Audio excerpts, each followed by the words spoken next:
La rutina terminó cuando dos SUVs negros sin insignias me acorralaron en plena luz del día, y un agente murmuró la palabra que destrozó mi vida: padrino. Ahora, esposada y embarazada, descubro que mi padre no era un contador, sino el líder de una red financiera tan grande que están asaltando esta prisión federal para silenciarme. El café de la mañana no sabía a nada.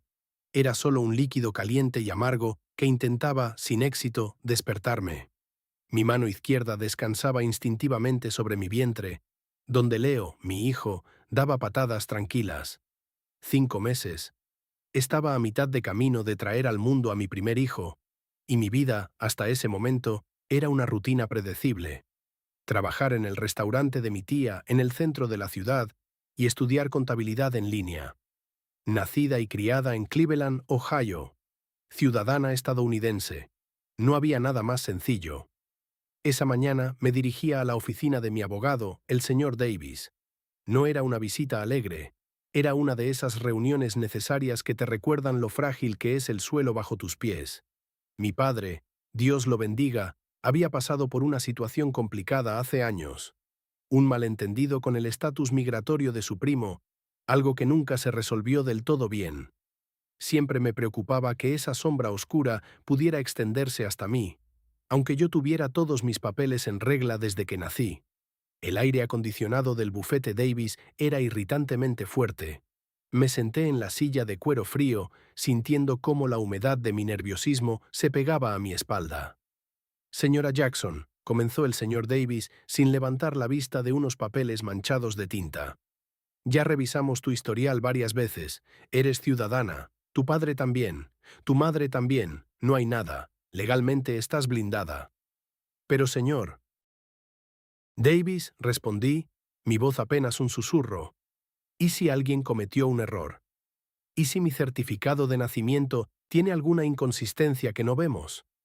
Él suspiró. Esa vieja resignación de abogado que ha visto demasiados sueños rotos por tecnicismos. Los registros del condado son claros. Eres estadounidense. Tu caso es sólido como una roca, aunque entiendo tu ansiedad, dadas las noticias sobre las redadas. Simplemente no tienen base legal para tocarte. Salí de allí sintiéndome un 5% más tranquila. Un 5% no es mucho cuando estás esperando una vida, pero lo acepté. Fui directa al restaurante. El olor a fritura y especias era reconfortante. Mi tía Clara me dio un abrazo apretado. «Estás pálida, niña. ¿Comiste algo?» «Solo un poco, tía. Solo estrés».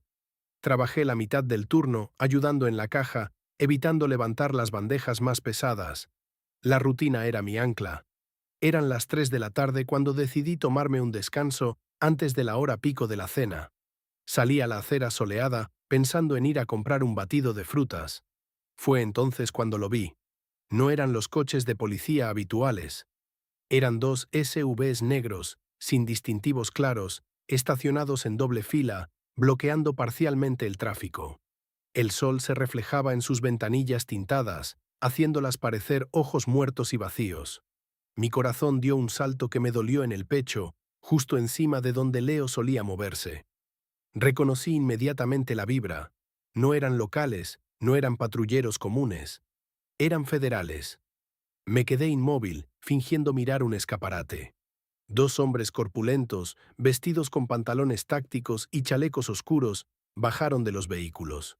No llevaban insignias llamativas, solo una discreta placa colgando del cuello que mostraba un águila. No se movieron hacia el restaurante. No se dirigieron a nadie más. Sus ojos recorrieron la acera con una precisión fría y metódica. Y entonces giraron sus cabezas. Ambos, y sus miradas se clavaron en mí.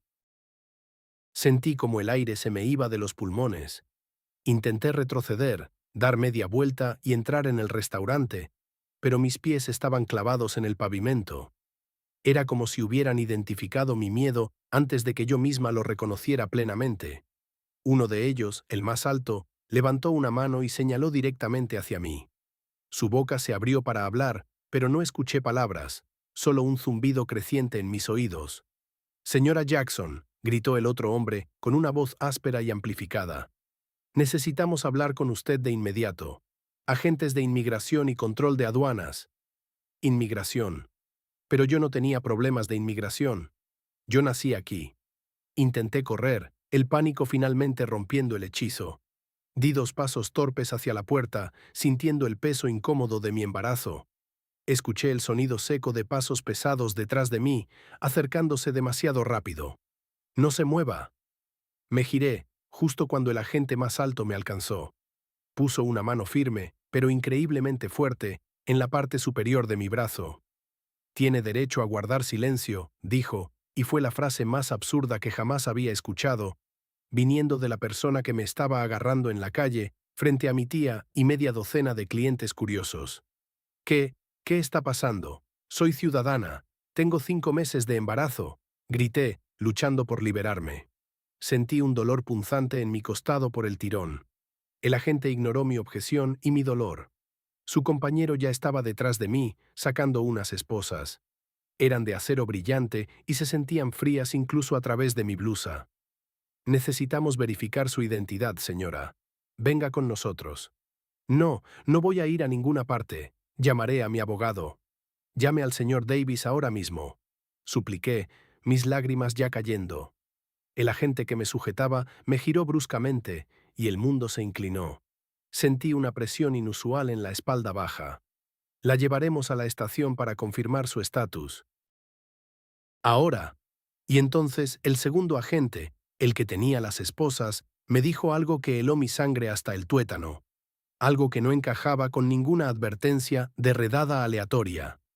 «Señora Jackson, está siendo detenida en conexión con una investigación federal sobre fraude de identidad y conspiración. Necesitamos saber dónde está el resto del dinero». «¿Dinero? ¿Qué dinero?». La palabra resonó en mi cabeza como un gong hueco. Mi mente, entrenada para balances y débitos, buscaba desesperadamente una cuenta, una factura, un error contable que justificara esa acusación absurda. No había nada. Yo apenas podía pagar mi matrícula universitaria. «No sé de qué dinero hablan. Yo soy estudiante. Trabajo en un restaurante. Esto es un error garrafal». Mi voz se quebró. Intenté señalar mi barriga, esperando que el instinto humano, o al menos el sentido común, hiciera que esos hombres dudaran. No funcionó. El agente alto me agarró con más firmeza, su brazo presionando mi costado sensible. «No pierda nuestro tiempo, señora Jackson. Tenemos la orden. Tenemos los documentos que vinculan su número de seguro social a cuentas offshore y a transacciones sospechosas en el último año». Mentira. Mi número de SSN lo había usado solo para declarar impuestos, para abrir esa cuenta de ahorro universitaria que apenas tenía $100. ¿Cuentas offshore? Yo apenas sabía lo que era una hipoteca. La tía Clara había salido del restaurante y gritaba ahora, una cacofonía de furia y miedo. «Es una ciudadana. La conozco desde que nació. Están equivocados, imbéciles». Los federales la ignoraron por completo.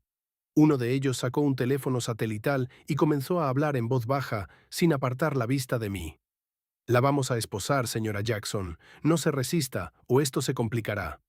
«No pueden esposarme. Estoy embarazada», grité, mi respiración acelerándose peligrosamente. El dolor punzante en mi costado se había convertido en una molestia sorda y profunda. «Es un procedimiento estándar si hay riesgo de fuga o si el individuo representa algún peligro para la seguridad», replicó el que sostenía las esposas, acercándose con un movimiento lento y predatorio. En ese instante, todo mi entrenamiento de autocontrol se desvaneció. El pánico puro me inundó. No era solo la idea de la cárcel.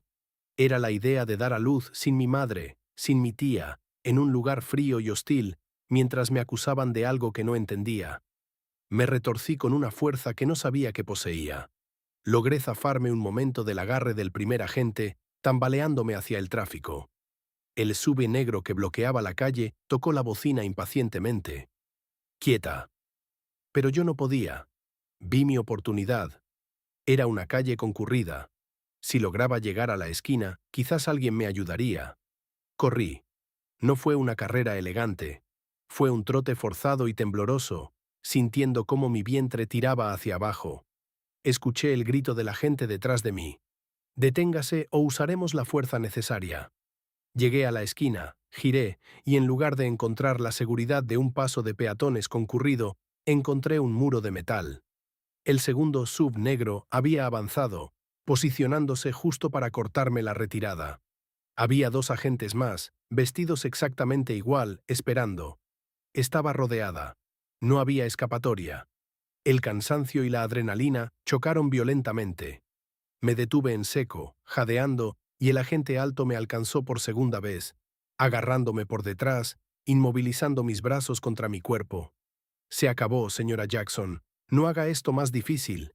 Mientras me inmovilizaban, sintiendo el frío metálico de las esposas cerrándose alrededor de mis muñecas, justo encima de mi vientre. Mi mirada se cruzó con la de un hombre que estaba esperando en la parada de autobús al otro lado de la calle. No era un transeúnte normal. Llevaba un traje caro, pero su rostro estaba cubierto por unas gafas de sol deportivas muy oscuras, a pesar de que el día estaba nublado. Cuando me esposaron, ese hombre, el de las gafas oscuras, levantó una mano y me hizo un gesto casi imperceptible con la cabeza, una inclinación breve, como de saludo. Luego hizo algo aún más aterrador. Sacó un teléfono satelital similar al que usaba el agente y se lo llevó al oído, mirando fijamente mi rostro a través del reflejo de las gafas. En ese momento, el agente que me sujetaba me empujó suavemente hacia la parte trasera del primer sube. Mientras me forzaban a entrar, escuché la voz del agente hablando por radio, pero esta vez no era una confirmación. Hemos asegurado al objetivo sí. ¿Qué hacemos con la información? Activamos el plan B ahora que tenemos a la hija del padrino. La hija del padrino. Mi padre no era ningún jefe de la mafia. Él era un exsoldado que había trabajado legalmente como conductor de camiones durante 20 años. El agente me empujó hacia el asiento trasero y justo antes de que la puerta se cerrara con un golpe metálico, vi al hombre de las gafas oscuras deslizarse en el asiento del pasajero del segundo SUV, que acababa de arrancar velozmente. Parecía que me estaban escoltando. Y entonces, mientras el coche se alejaba del restaurante, mi abogado, el señor Davis, apareció corriendo por la acera, su rostro blanco como un fantasma, tropezando con sus propios pies. Gritó algo que no entendí, pero su expresión era de puro terror. Y el agente que conducía mi vehículo, sin mirarlo, simplemente pisó el acelerador a fondo, rumbo a una estación de detención federal que yo no sabía que existía, mientras en mi mente resonaba la pregunta del agente: ¿dónde está el resto del dinero? Y luego, la frase escalofriante del otro agente: ¿activamos el plan B ahora que tenemos a la hija del padrino? ¿Quién diablos era mi padre y qué crimen gigantesco me había heredado?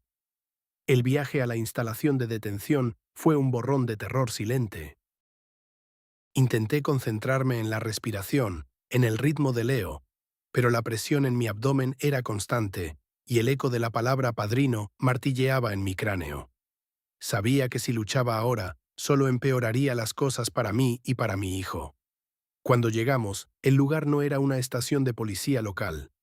Era un edificio de hormigón gris, sin ventanas en el primer nivel, custodiado por personal militarizado, no por policías de uniforme azul.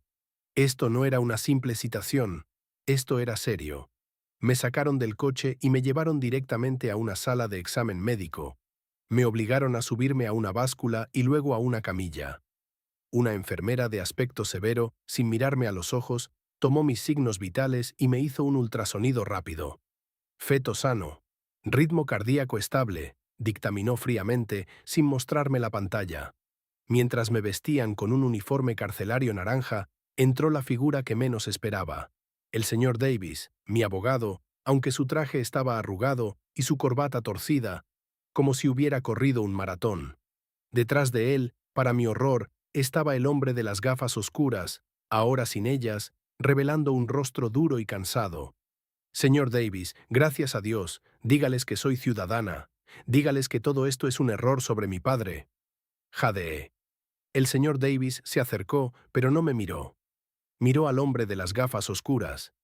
Agente Miller, dijo Davis con la voz rota. He presentado las mociones de emergencia. El historial de nacimiento de Amelia Jackson es impecable. La detención es ilegal. Miller, el hombre que me había saludado en la calle, ni siquiera se dignó a mirarme. Se dirigió a Davis. Su cliente es ciudadana, señor Davis. Eso es correcto. Ella no está detenida por inmigración. Está bajo custodia protectora, por orden judicial, bajo cargos federales por asociación y complicidad. No sé nada de ninguna conspiración, grité desde la camilla. Miller se giró hacia mí por primera vez y vi el cansancio real en sus ojos. Su padre, Thomas Jackson, no era un conductor de camiones. Era un testigo clave en el desmantelamiento de una red de evasión de divisas a nivel internacional, una red que incluía a gente muy poderosa. Cuando amenazaron con involucrarlo a él hizo lo que hacen los tontos leales. Se declaró culpable de cargos menores y aceptó colaborar para protegernos. ¿Colaborar en qué?, pregunté confundida. Usted es la clave, Amelia. Su padre no tenía bienes a su nombre, ni cuentas bancarias accesibles. Pero tenía algo más valioso: una identidad limpia. La red de lavado de dinero que estaba investigando el Departamento del Tesoro construyó una identidad completamente falsa para Thomas, una vida perfecta en Cleveland, para que él pudiera entrar en el sistema sin sospechas. Él usó esa identidad para hacer transacciones muy pequeñas y seguras, moviendo migajas de fondos robados a través de empresas fantasma. Me quedé helada. Mi padre siempre había sido tan hermético sobre su trabajo. Usted, continuó Miller, es la única persona que nació limpia en esa estructura familiar. Su SSN es el único que no está contaminado por los rastros de su padre. Ellos asumieron que, si llegaban a él, usted usaría su identidad legal para abrir las cuentas finales de capital que su padre había establecido con sus socios. ¿Y el dinero?, preguntó Davis exasperado. Miller suspiró. La red criminal descubrió que Thomas Jackson nos estaba ayudando. Lo secuestraron hace 3 días, antes de que pudiera entregarnos la ubicación de sus archivos finales. Pensaron que si nos tenían a nosotros y si nos obligaban a liberar a Amelia, ella revelaría la ubicación de los fondos. Me levanté de la camilla, sintiendo un alivio mezclado con un terror renovado por mi padre. ¿Dónde está mi padre? Miller se pasó una mano por el cabello. Ese hombre de las gafas oscuras es mi compañero, el agente Harris. Estaba asegurando la zona. Su padre, Thomas, estaba en una casa segura en las afueras de la ciudad. Pero los criminales no eran tontos. Sabían que era una trampa. Nos atacaron hace 1 hora. Mi corazón se detuvo. ¿Qué atacaron? ¿Mi padre? Sí. Y él no estaba solo en esa casa, dijo Miller bajando la voz. Resulta que Thomas Jackson no era solo un testigo, era el verdadero cabecilla de la red, el padrino. Y todo este tiempo, su colaboración fue una farsa elaborada para mantenernos ocupados mientras movía billones. Él nos usó para limpiar su rastro, para que pensáramos que la red estaba desmantelada. El mundo se me vino encima. Mi padre, el hombre que me enseñó a andar en bicicleta, un criminal de cuello blanco de ese calibre. Lo encontramos, continuó Miller sin piedad. Estaba muerto a causa de un disparo autoinfligido justo antes de que nuestros equipos entraran. Pero no estaba solo. Había una mujer con él, ejecutada por los mismos hombres que lo habían secuestrado. Ella no era parte de la red. Era la secretaria de Davis la que organizaba las citas. Davis palideció, llevándose una mano al pecho. Mi secretaria. ¿Por qué? Porque ella era quien estaba organizando las transferencias finales para Thomas, utilizando su acceso al sistema del bufete. Ella fue la que llamó a Thomas hace 3 días, alertándolo de que su cobertura se había caído. Y ahora, Amelia, usted está en el centro de todo esto. Usted es la última pieza de la identidad limpia que Thomas creó. La única conexión viva y no sospechosa a esa estructura. Me esposaron de nuevo, esta vez con mayor cuidado, pero la intención era la misma. Estoy prisionera. Vamos a liberarlo de los cargos de asociación, señorita Jackson, dijo Miller mirando hacia la puerta. Pero necesitamos que coopere. Su padre nos dejó un mensaje final, no en papel, sino encriptado en el disco duro de su vieja computadora personal. Creemos que el acceso final al resto de los fondos, que no son pocos, está vinculado a usted. Me llevaron a una sala de interrogatorios. El agente Harris, el de las gafas oscuras, entró solo. Me sentó en la silla de metal frío. Señorita Jackson, comenzó con una voz sorprendentemente suave. Entiendo que es demasiado que asimilar, pero su padre se fue. Sus cómplices están siendo arrestados. Ahora mismo, usted es solo una mujer de 5 meses de embarazo. Pero si elige no cooperar, será juzgada como la heredera de una de las mayores estafas financieras de la historia. Tendrá un juicio largo y un enorme shock. Lágrimas silenciosas rodaron por mis mejillas. Ya no luchaba por mi libertad, sino por mi paz y la de mi hijo. No sé nada de dinero, susurré. No sé dónde está nada. Pero, si mi padre me dejó algo, quiero saber por qué. Quiero limpiar su nombre, si es que queda algo limpio. Harris asintió y por primera vez vi un atisbo de empatía. Sacó un pendrive simple. Encontré esto en el bolsillo interior de la chaqueta de su padre que nos dieron en la escena. Es una nota muy breve. Dice: Amelia, la cuenta está a tu nombre. El banco es la clave. El número es el día que te enamoraste. Me tomó un momento procesarlo. ¿El día que me enamoré? Eso era obvio. El 14 de febrero, dije. El día de San Valentín. Conocí a mi esposo, Leo, en el almuerzo en el centro. Harris tecleó el número en su ordenador, seguido por el nombre de un banco suizo que ni siquiera sabía pronunciar. La pantalla parpadeó. Se abrió una ventana. «¡Lo logramos!», exclamó Harris, emocionado. «Acceso concedido». Pero justo cuando la euforia nos inundó y pensé que mi pesadilla había terminado con una recompensa inesperada, el monitor se congeló. En lugar del balance de cuentas, apareció un mensaje parpadeante en mayúsculas blancas sobre un fondo rojo. Demasiado lento. El plan B está en marcha. El lugar de la entrega de la mercancía ha sido reemplazado.